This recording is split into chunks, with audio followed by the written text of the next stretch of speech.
ఇది కూడా ఒక పొలిటికల్ ఎలక్షన్ స్థాయిలో జరుగుతున్నాయి కదా. 100% చూశారు కదా. ఇది కూడా టీవీలో మాట్లాడుకోవటం, విమర్శించుకోవటం, ఆలోచించుకోమని చెప్పటం, మన అసెంబ్లీ ఎలక్షన్ లాగానే ఇది కూడా. బట్ ఇక్కడ ఏంటంటే, ఇక్కడ అడ్వాంటేజ్ ఏంటంటే ఎలక్షన్ అయిపోగానే మళ్ళీ ఎవరికాళ్ళు అంతా కలుసుకుంటారు. మన మిగతా అసెంబ్లీ ఎలక్షన్ లాగా 2 గ్రూపులు అయిపోయి ఊళ్ళు 2గా మారిపోయి జిల్లాలు 2గా మారిపోయినట్టు ఎట్లా ఉన్నది ఇక్కడ. ఇక్కడ మా అసోసియేషన్ ఏంటంటే ఎలక్షన్లో ఏం జరిగినా మళ్ళీ ఆఫ్టర్ ఎలక్షన్ మళ్ళీ అందరూ కలిసి యాస్టేజ్గా మనం మాట్లాడుకోవటం, మళ్ళీ కలిసి సంతోషంగా ఉండటం, అది సినిమా అడ్వాంటేజ్. అది మీకు ఒకటేసా.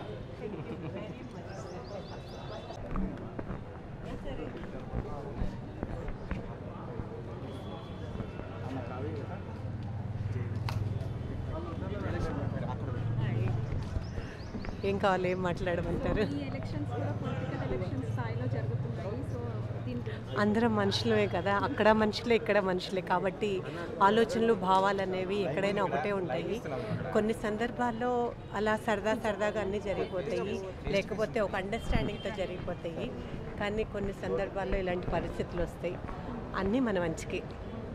Always should be positive. We should be positive.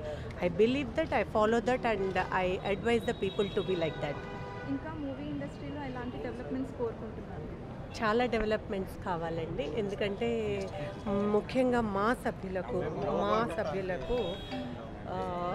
మేము అనుకున్న కొన్ని బెనిఫిట్స్ ఏవైతే చేయాలనుకుంటున్నామో అవన్నీ ఈసారి ఈ టర్మ్లో చేయాలి, కంప్లీట్ చేయాలని చాలా strong. Hi, this is Shamla. Please do subscribe 9 Roses Media. Please subscribe 9 Roses Media. Please subscribe 9 Roses Media. Please subscribe 9 Roses Media. ఈ 9 Roses ఛానల్ని లైక్ చేయండి, సబ్స్క్రైబ్ చేసుకోండి. Thank you so much.